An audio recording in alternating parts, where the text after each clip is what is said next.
Public open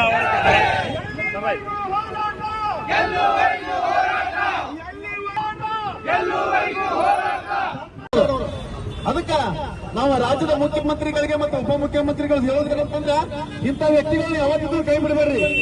ಇವರಿಂದ ಕಲಿಬೇಕಾದ್ರೆ ಹಲವಾರು ಯುವಕರು ಇವ್ರು ನೋಡಿ ಹಲವಾರು ಕಾರ್ಯ ಕೆಲಸಗಳನ್ನು ಕಲಿಯಾಕತ್ತಾರ.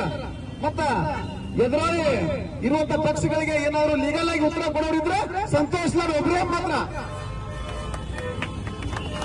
ಅದಕ್ಕ ಮುಖ್ಯಮಂತ್ರಿಗಳು ಎರಡೇ ಪಟ್ಟಿಯಲ್ಲಿ ಈ ಸಂತೋಷ್ ಲಾಡ್ ಅವರಿಗೆ ಒಂದು ಉತ್ತಮವಾದ ಒಂದು ಸಚಿವ ಸ್ಥಾನ ಕೊಡಬೇಕು, ಅದ್ರ ಜೊತೆಗೆ ಉಪಮುಖ್ಯಮಂತ್ರಿ ಸ್ಥಾನ ಕೊಡಬೇಕು. ಯಾಕಂದ್ರೆ ಇದನ್ನ ನಡೆಸುವಂತ ಜವಾಬ್ದಾರಿ ಸ್ಥಾನದಾಗ ನಡೆಸುವಂತ ಏಕೈಕ ವ್ಯಕ್ತಿ ಯಾರಂದ್ರೆ ಸಂತೋಷ್ ಲಾಡ್ ಅಂತ ಹೇಳಕ್ ಇಷ್ಟಪಡ್ತೇವೆ. ಧಾರವಾಡದಿಂದ ಅಷ್ಟೇ ಅಂತಲ್ಲ, ನಮ್ಮ ರಾಜ್ಯದ ಉದ್ದಗಲಕ್ಕೂ ಇನ್ನ 2-3 ದಿನ ನಾವು ಸರ್ಕಾರಕ್ಕೆ ಇದನ್ನ ಹೇಳ್ಕೊಂಡು ರಾಜ್ಯದ ತುಂಬಾ ನಾವು ಪ್ರತಿಭಟನೆ ಮಾಡ್ತೇವೆ ಅಂತ ಎಚ್ಚರಿಕೆ ಕೊಡಾಕತ್ತೇವೆ.